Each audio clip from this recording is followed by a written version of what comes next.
am Mufti Zuhaib with my co-moderator, Ms. Rabia Ifrar from Management Sciences Department. Welcome you all on behalf of Bahia University, Lahore campus. Bahia University, a project of Pakistan Navy, is among the top ranking universities in Pakistan with a mission of providing quality education that is at par of industrial expectations.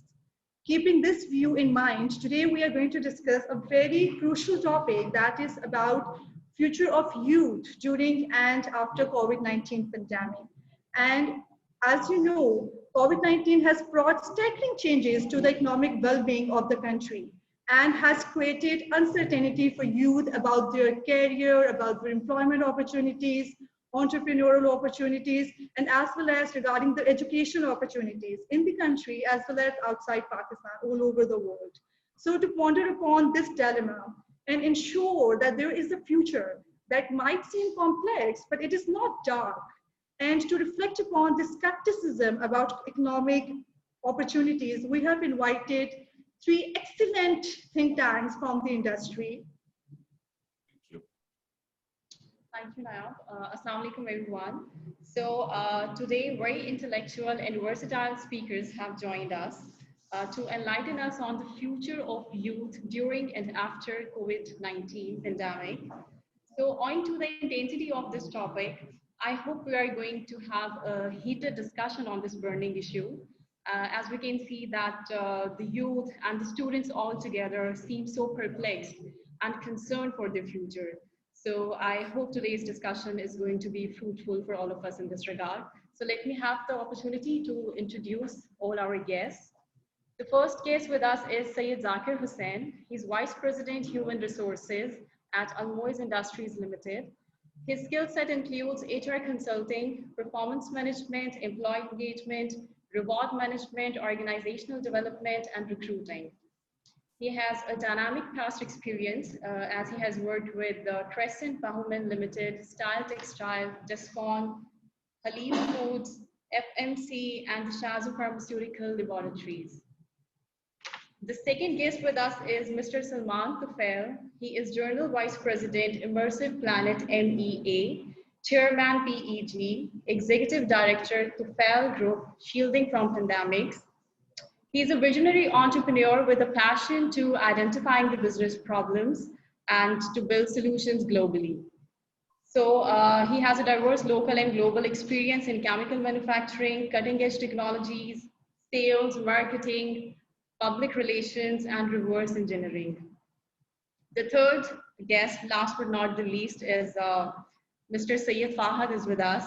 He is Head of Enterprise Sales, South at Wateen Telecom Limited.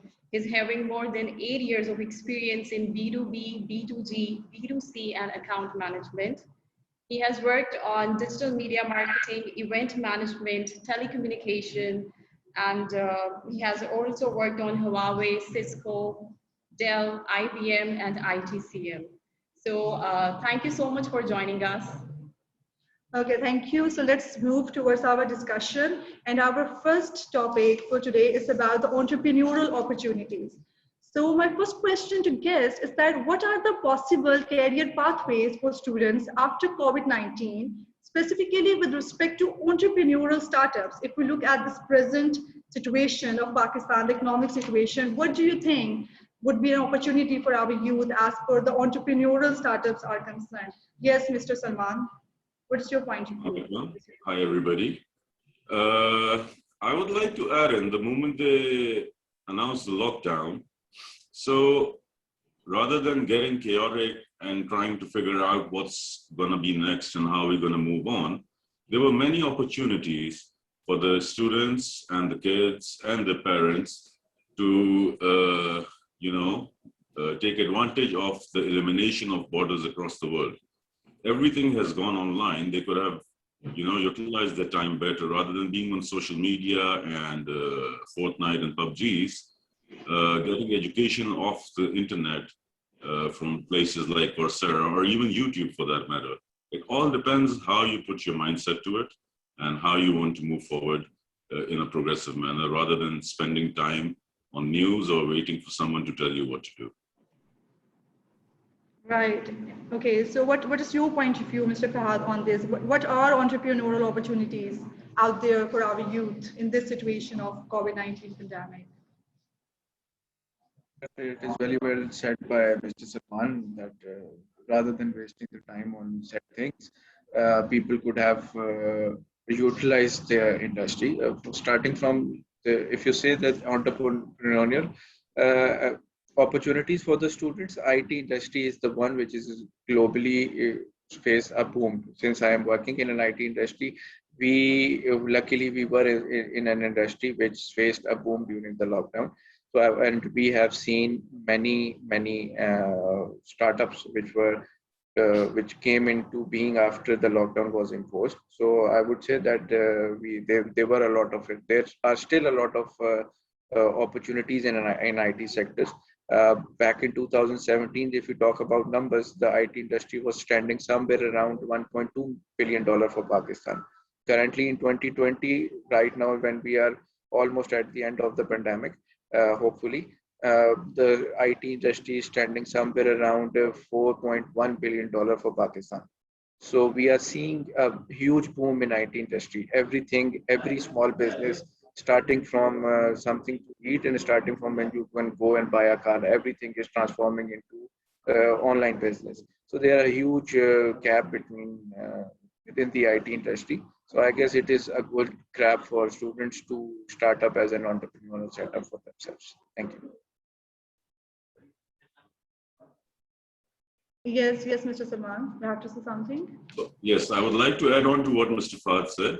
So like you had asked, what opportunities lie out there? So what you need to realize is once the borders were opened, everything was online. So there's no borders online, right?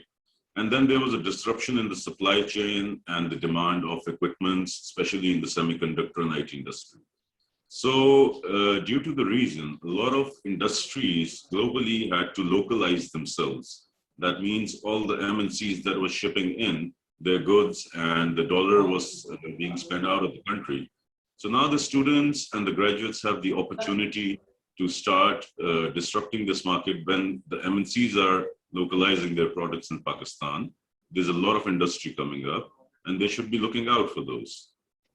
So the news, again, it's how you spend your time, the social media or how many you're following the tickers of how many died or what's going on. It's just not productive. So we have to collaborate, we have to be consistent, non-chaotic, strategized and productive just to see how to solve the problems we see around us. If all the students or entrepreneurs focus on these, I'm pretty sure some of them will come up with very innovative ideas. Thank you. Definitely, but these things, it comes up very complex to the youth specifically. So what about you, Mr. Zakir? Do you have any easy way out for youth in terms of the entrepreneurial opportunities to avail in this situation? Actually, to be honest with you, it's a big word, entrepreneurship, and we say like, I mean, the most important aspect is already highlighted by Mr. Salman. Self-discipline is the key to success. And moreover, what I would say, the behavioral competencies, they are lacking. I mean, when I say about the behavioral competencies, such as like the level of tolerance, patience, hard work, and how do you plan something, how you are, open and transparent enough to discuss your plans, business plans with your elders, with your peers, instead of, just sharing with your friends. I mean, these are all keys to success. And the sky is the limit. There are so many opportunities after the pandemic, especially in the food sector, in the construction sector, and healthcare. I mean, these are 3-4 important areas which will be on boom for the next 4 to 5 years.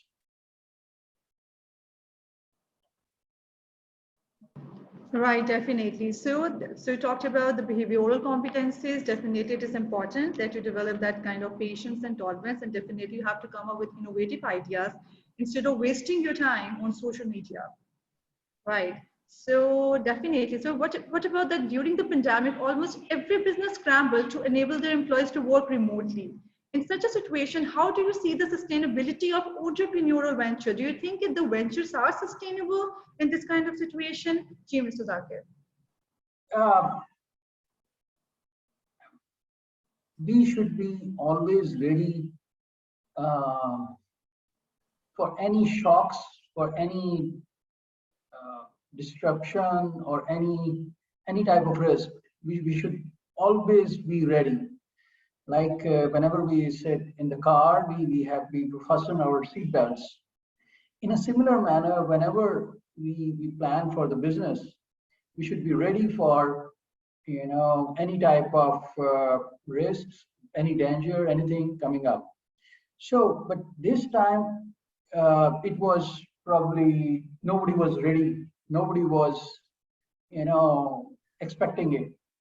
And you see, if you are, closely watching the cases, COVID positive cases, you must have noticed that initially there was more danger, the perception was of risk, of danger was much higher as compared to the COVID positive cases.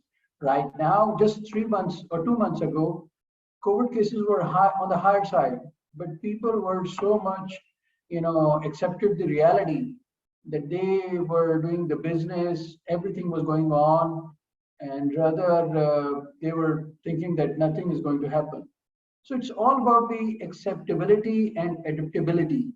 If they are flexible, adaptable, you can move forward. Right. Yes, Mr. Fahad. What is your stance? I would just like to add on what Zakir has just said. Like if we can go out during the lockdown or during the pandemic, if we can go out to dine in and eat somewhere at a good eatery, and if we can go out to shop something, we can always go out to benefit ourselves for our entrepreneurial setups or for our new businesses. We can always go out and work for ourselves as well during the pandemic. So this could not be an excuse for a new setup that everything is is held at some closure or something. I guess if we can go out and enjoy our day during the pandemic, we can also go out and work for ourselves as well. Right, Ji, Mr. Salman. So, Nayab, I would like to add on what Mr. Zakir and Mr. Fahad has mentioned. So the thing is, basically, we have to understand that up till now, before the lockdown, we were living in an informative educational system where the youth goes into a certain institute and gets trained and fed according to what the book says, not practiced by the teacher, what they're teaching. So now the world has changed towards open source and transformative education. So the youth needs to, find out their inner creative, the gene they have, what they want to follow, and then go online, get those courses via their parents or whoever is supporting them, via other people. There are many out there who are helping the young generation achieving what they're trying to develop. Because unfortunately, if you know, the universities cannot even teach Microsoft Office.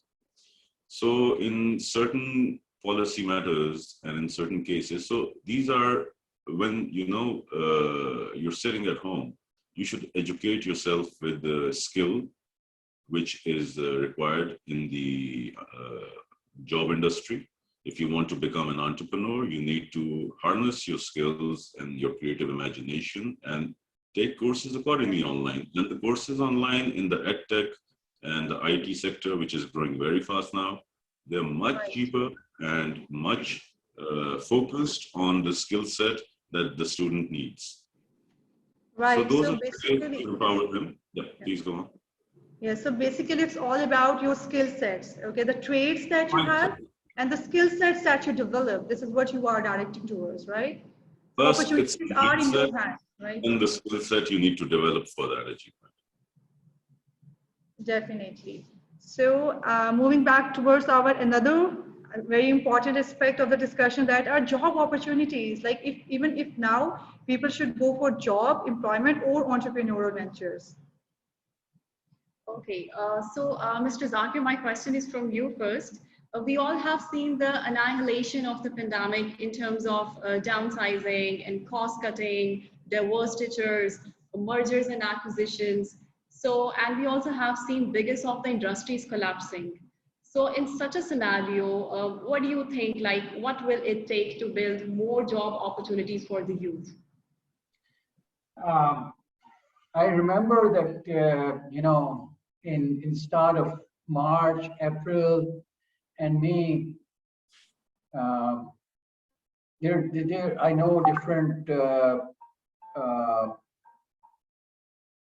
companies, different corporate sector companies, and they slashed the salaries and benefits of employees. And now, and they fired a lot of people as well. But now it's only on the reverse side. Now they need more people. You ask from any textile sector, any export-oriented textile unit, they are looking for people. They need people. They need skilled staff. You ask any healthcare or pharmaceutical company, they are searching for staff. You ask any construction related industry, they need people, they need employees, they need good candidates. So now I'm forecasting like after like 6 months or so, I'm expecting a lot of job opportunities in airline industry, especially like airline industry. And similarly with, I would say, there will be boom in construction industry very soon, very soon. So these are the two areas where I can easily see that people, especially youth, should build their skills. And when I say about the skills are those skills which, I mean, the buyers should be there to purchase those skills. Like, I mentioned long ago when I visited Bahria University that Microsoft Office and especially Microsoft Excel, I've seen so many students, and at least not more than 20% are efficient enough to operate it, knows formulas and everything. Same goes with the communication skills and especially the interpersonal skills. They lack, and they should practice it. That's it. Mr. Zakir. Okay, Mr. Salman, do you have anything to add in it or additional suggestions you can give in this regard?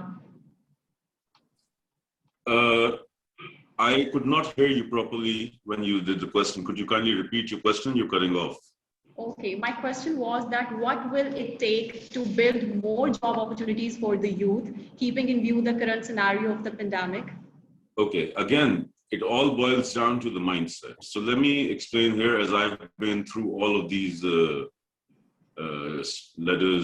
steps of the ladder. So what 90% of the universities and institutes churn out is a job mindset, in which a student is a product prepared for the system to work and do the daily task in a routine, age up, and then, it's all expandable. Then you have a business mindset. A business mindset is where a person thinks about himself, and his earning in his pocket. And he creates a setup where he hires and he empowers people with jobs. An entrepreneur lifts up the society around them.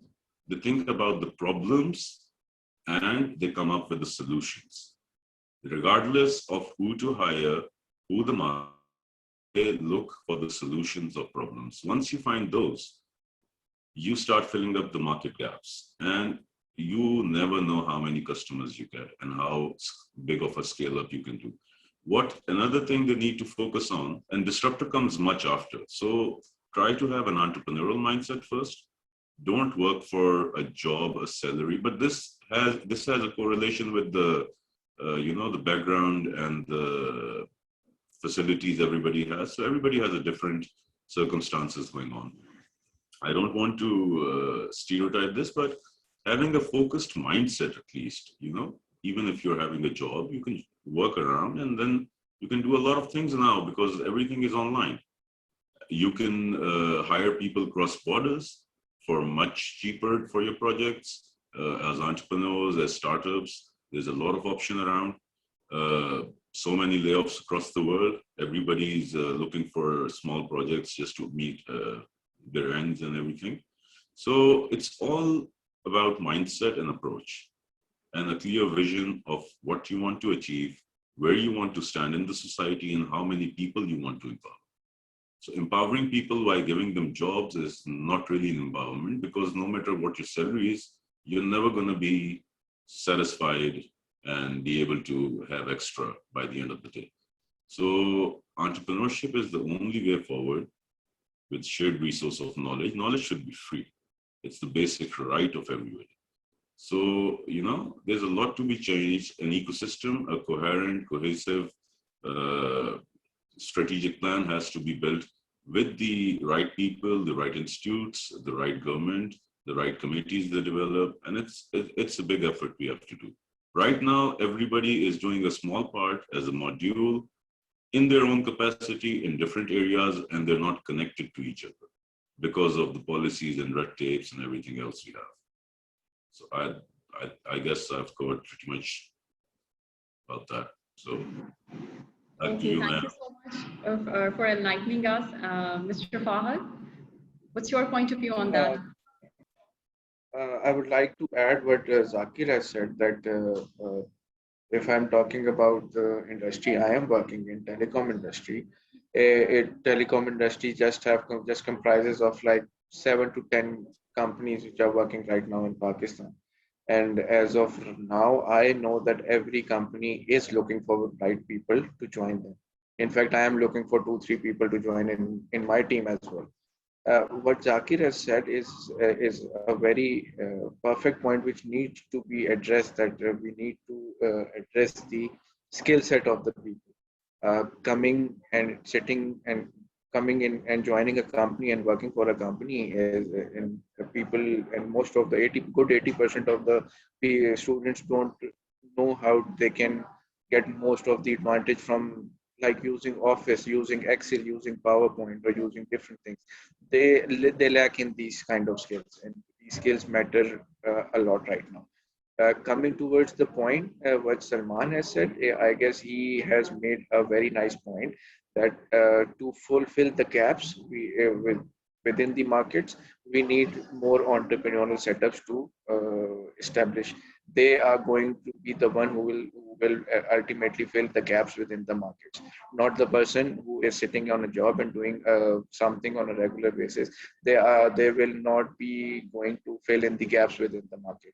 So we need to work on the skill set of the students. Yes, skill sets in terms of going and working for a company and going and working for their own business or something, in both terms.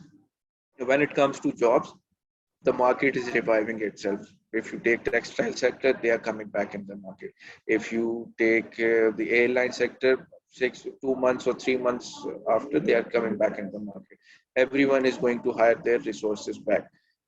Within IT sector, I just told you that every company which is working in IT sector in Pakistan currently is looking for good people right now. So yes, there are market opportunities, but yes, we need to polish the skill set of the students which are coming out in the market for job or for the entrepreneurial sector. Thank you. Definitely. So if I sum up this, so skill sets, this is the most important. Opportunities are there for you. Okay, if you have you have done your BBA and you have done your MBA. So there are opportunities in the market, but for that you have to develop the necessary skill sets. Okay, in terms of as the common skill that you should know how to use MS Office, definitely, and plus you should be able to find the creative ways to solve the problems in the market. And if you know the ways, if you know how to fill that gap, then definitely there are a lot of opportunities for you in terms of entrepreneurship as well as in terms of employment opportunities. Right. Now, I would like to add something in what you said. If you have done your BBA or if you have done your MBA, my point is, it's just my personal point that in MBA and in BBA, what we are studying is we are studying books from Philip Kotler, we are studying books from John Kelly or something. All these books are based upon the market of US or West or England or something like that. We train our students on those books and then we let them go out in the market, which is our local market in Pakistan. Because there is a huge difference when we come into the market. There is a huge difference what is exactly happening in Pakistan and what we have gone through during our BBA and MBA. So we need to cover this gap as well. Universities and teachers like you need to cover this gap as well. There's a huge difference. There's a huge difference of ethics. There's a huge difference of working environment. There's a huge difference of people around you. There's a huge difference of culture in those books and what is exactly happening in Pakistan. So we need to cover this aspect as well.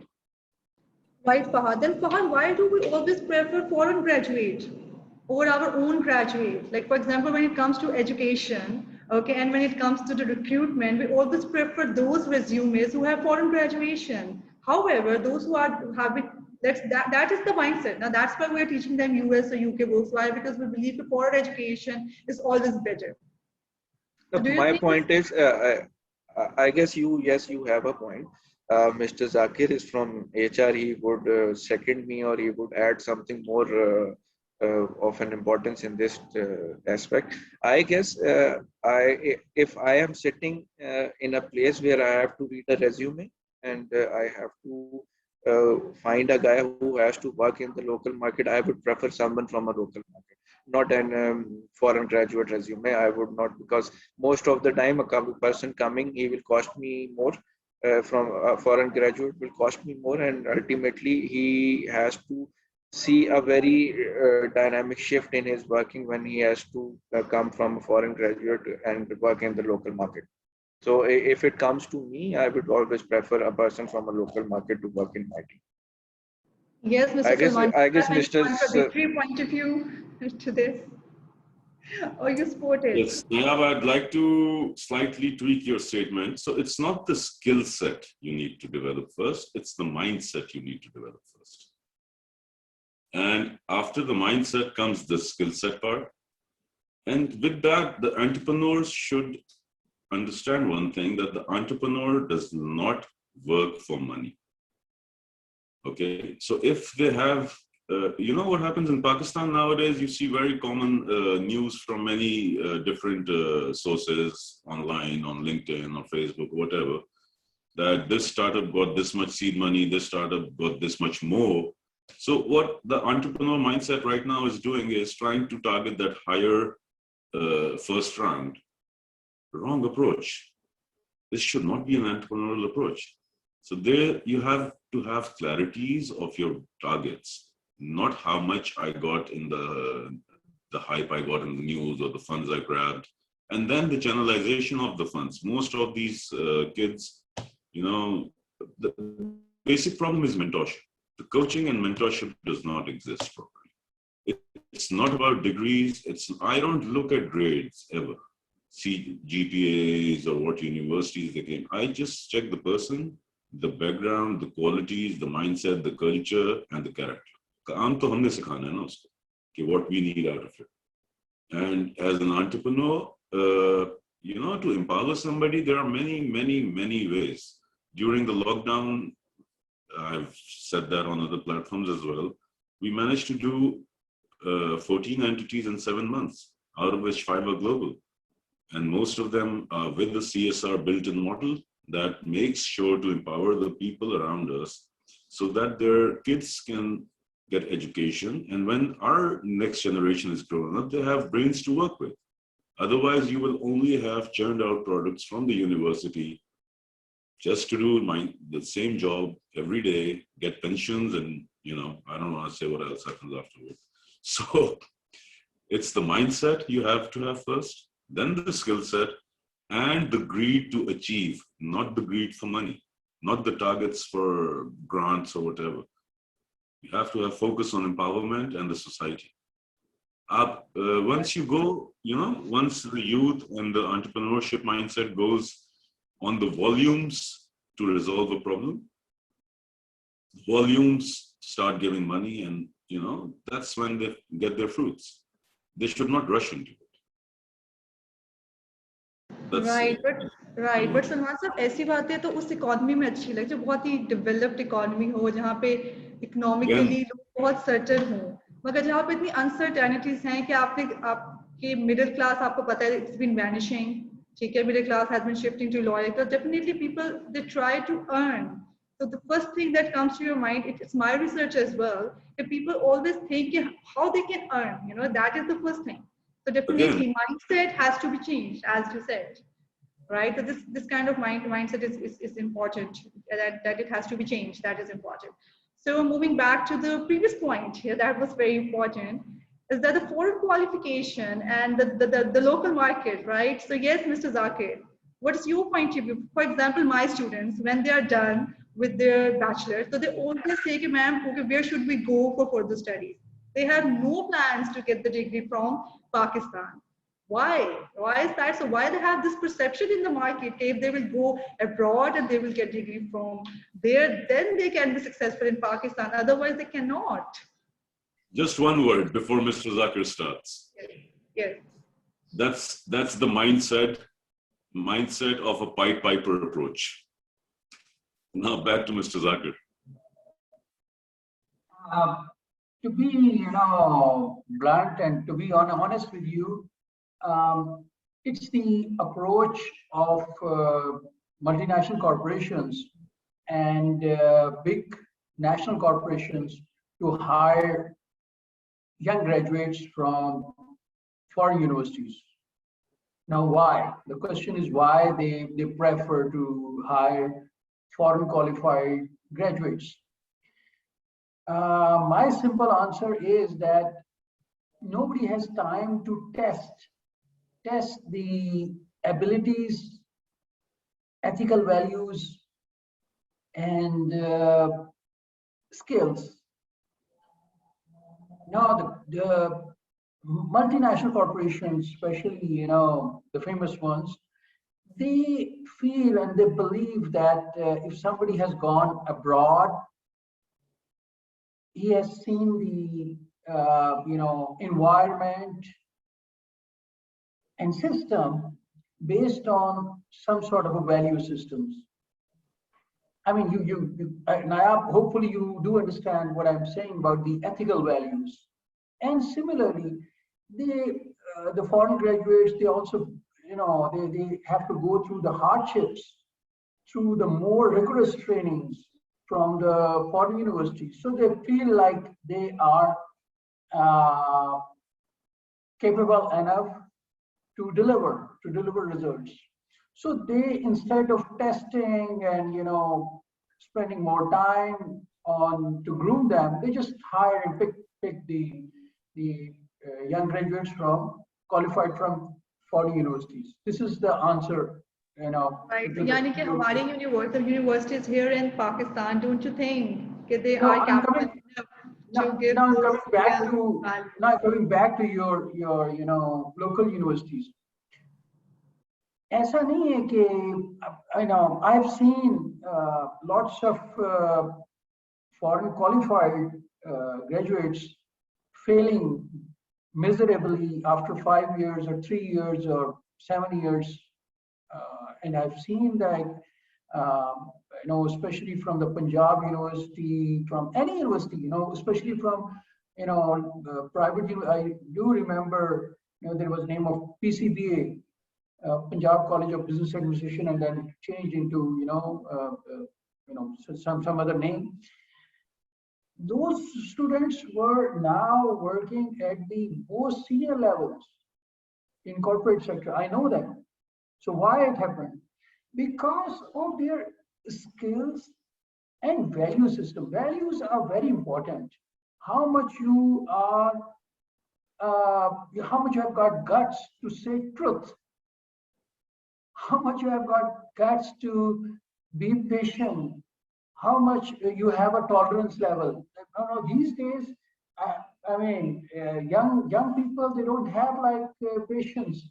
They do not have tolerance level. They cannot work hard. They always go for quick solutions. And any business, anywhere, they are like Mr. Salman and Mr. Fahd, these people and other, they are like X-ray machines. They very quickly, within few weeks, within few months, they can, not even months, even weeks, they can see which type of person is delivering result and what type of values he has and whatever.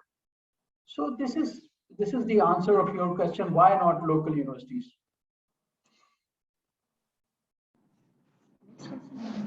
Okay, we all have witnessed that online mode of education is not identical to the physical mode of education. So this is what we have witnessed, and we have compromised on a lot of things on this.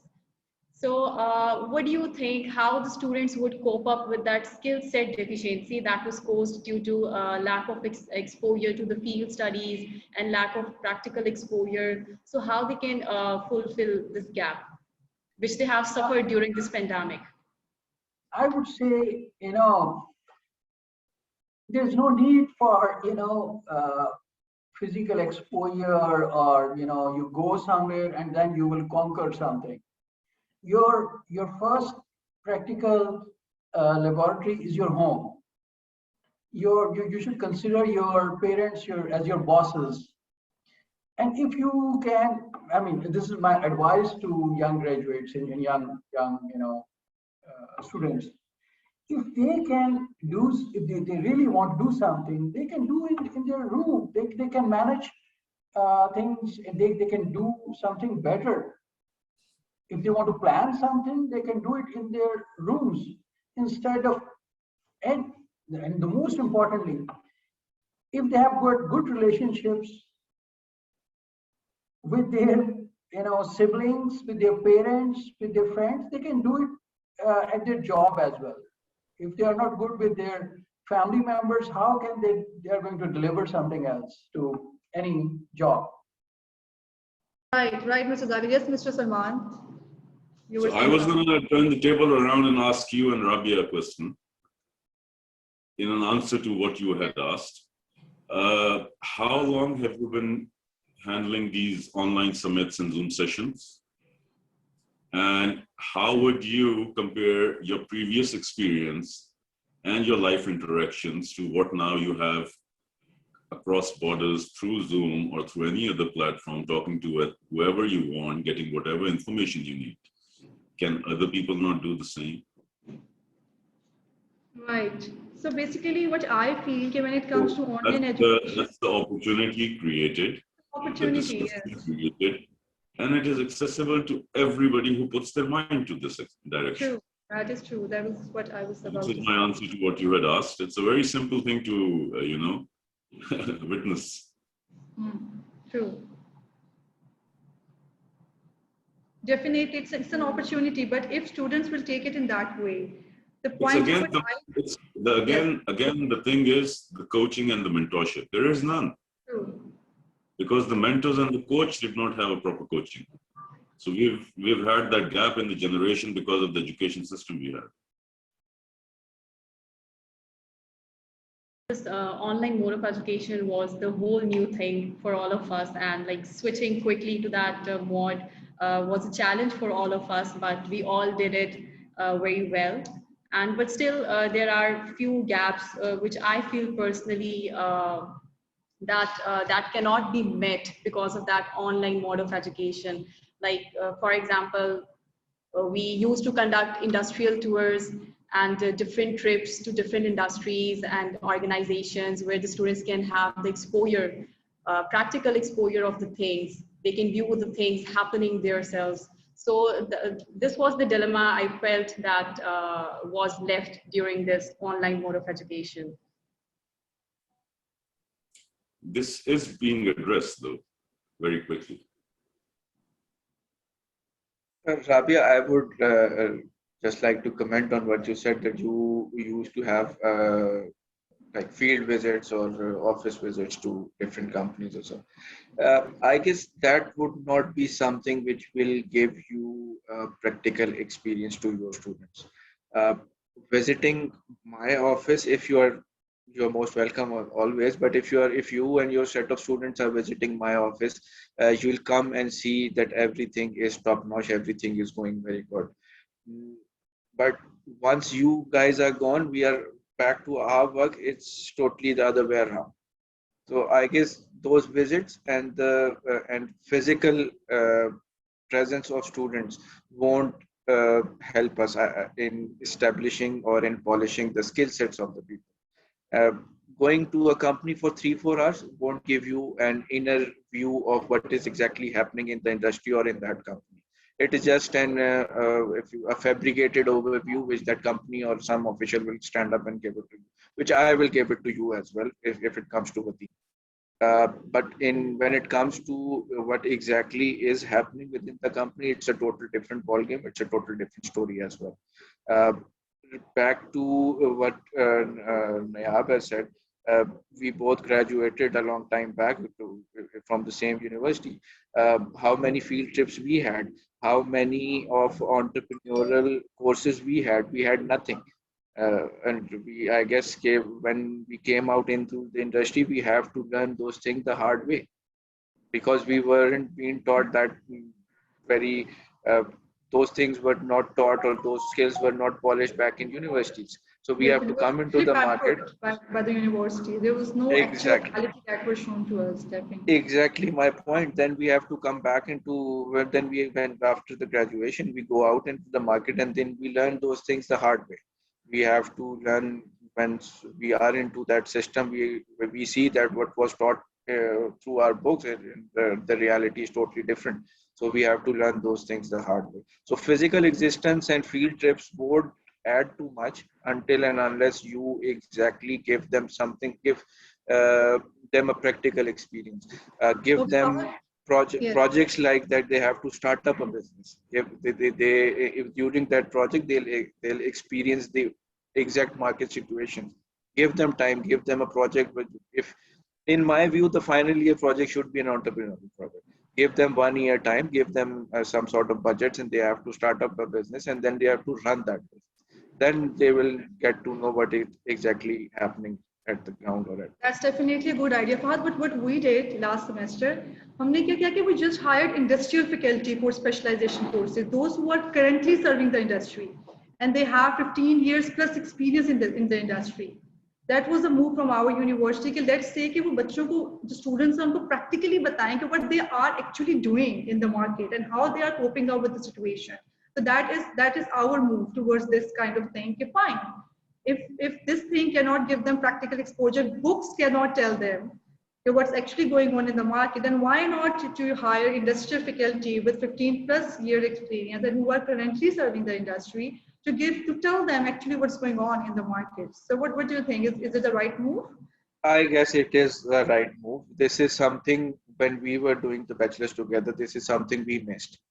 We this is something we missed, and this is in my view it is a good approach. People like Salman Saab and Zakir Saab should go and actually tell their experience. We need one thing we need to understand. We need to start learning from other people experiences. These guys we are sitting with, they have a huge exposure, they have a global exposure. We need to learn from their experiences, and such uh, steps from university, I guess it is a good step. Yes, Mr. Salman, you were saying something. Yes, Yes. I'd like to add something into this. So I want to disrupt your the way you're thinking about this problem and grab it in another way around. I'd like to say that you should never change your targets but keep changing your pivots to achieve the same goal. So how to address the problem you guys are facing? I could visit any industry I want to, but I don't do that. So how do I know that which machine has to work in which certain way? So for that, you don't need to have industrial visits, or faculty from industries is just one module. To give that insight, don't you think Discovery Channel on YouTube, you can rewind it and watch it a million times again? That's how I taught myself. And then I went in the field, grabbed the tools, and I did exactly what it needed to do. And in the first attempt, I was getting successful results because I had done previous research from YouTube or Discovery Channels for a certain machine you're looking for. You don't need to visit any industry. Again, industrial visits are arranged by universities in a group. If I am not having that access as a poor person in a society, how do I get that access? Am I not privileged for it? So to address that, again, I say, I taught myself from online channels. It's just where you put your mind at. That's it. Yes, Mr. Zakir. I would like to, sir, please. I would like to what Salman sir just said that Yes. I experienced this myself. It's like if we are working in a telecom industry or in an IT industry, this is some kind of industry which is evolving 360 degrees every 18 months or so, which studies have said. You have to keep yourself updated. You have to keep yourself acknowledged with the knowledge what are the exact changes happening in the industry. So most of the time, yes, I personally do take help from YouTube tutorials. And so I would like to second, and it is a very good point what Salman just have said. It depends upon one own self that how much you want to learn. There is everything available on YouTube. You just need to go and do it yourself. That is the best experience, I guess, you can take from rather than going and having an industrial visit in group, which is more of a picnic for students. Sir, please. जी mister Zakir आप किसको support करेंगे इस conversation We weren't contradicting. I was actually seconding Salman sir. Salman sir made a very valid point.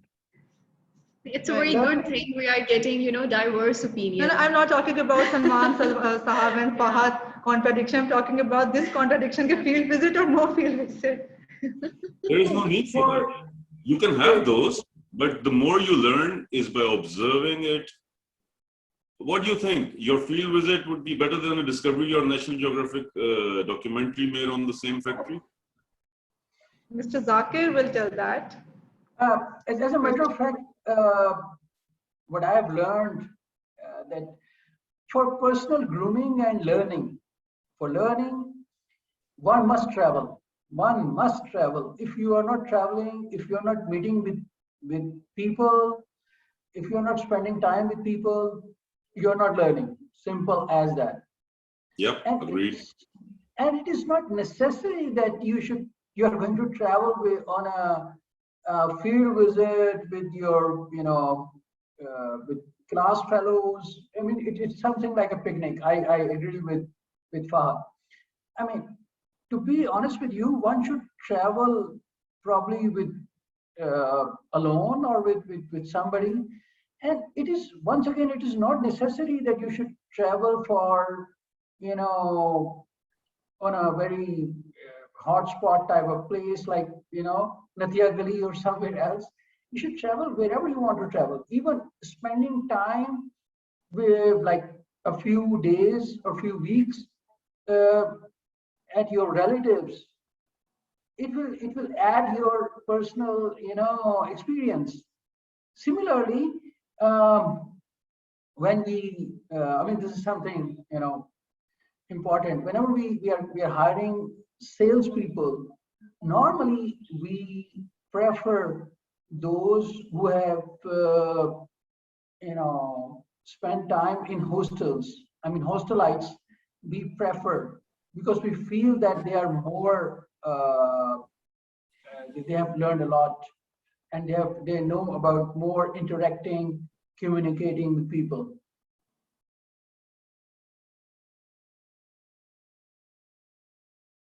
Right, exactly. So interaction is important. If you will meet people from the industry, definitely, and as Fahad said, one should learn from others' experiences. You have to Yes. start learning with each other.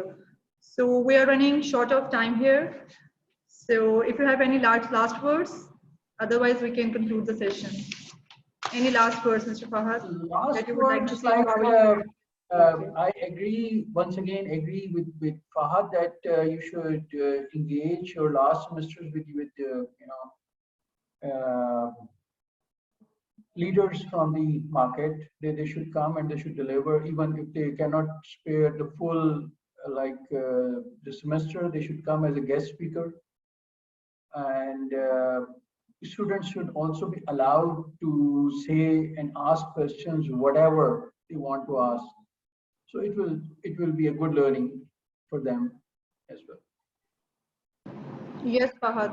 Any last words regarding the opportunities, skepticism about the economic opportunity? I would like to say so to your students. One thing is very important. Always choose your member, choose it wisely, and choose your mentor. Uh, Polish your skill sets. There are a lot of opportunities in terms of entrepreneurship, in terms of jobs. There are a lot of opportunities in Pakistan right now. Polish your skills accordingly, and do have a mentor in your career. It helps you a lot. Thank you. Ji, Mr. Salman. Yeah, I'd like to tell the youth, go out, look for problems, find solutions, be creative, don't run after money. You'll get there very fast once you do that. Right. So I would like to Then, thank I all of repeat, you. find the right mentor, change the mentor if it does not suit you, right mindset, right skill set. Don't waste your time on social media. Okay. And one thing more we also came to know today is from Mr. Fahad that you guys give a fabricated view and behind the camera, the picture is different. But It sometimes is I guess, yeah, it is reality, but I have experience. Okay, if you guys are visiting me, I'll just sit in with you in a nice meeting room, have a good gupshup with you guys, give an overview. But when it comes to the actual work, we have to get our hands dirty to do it. So I guess it is a very honest opinion from my side. I would just put it in other words. It's just like receiving a guest and being a good host. Exactly. Yes. You said the right word, sir. So there is no fabrication here. Yeah, I think sometimes these fantasies are good for our students because they get motivation from that. So sometimes I guess it's good to fabricate things. And we are nice host. It was indeed an excellent Yeah. discussion. There was more to discuss, but unfortunately, we are running short of time. Thank you, Fahad. Thank you, Mr. Zakir and Glad Mr. to be Salman here. for being Thank you here. for having us over here. And we are looking forward to have similar Thank webinars you. in future as well. Thank you Inshallah. so much. It was nice Thank talking you. to you all. Nice having. It was an honor to sit with Sir Salman and Zakir Saab. Thank you, You sir. guys. Thank Likewise. you Thank so you, much. Fahad. Thank you, Salman. Thank you, Zakir. you. Thank you. Kind Take of you. care. Take care. Allah Hafiz. Kujala, please. Allah Hafiz.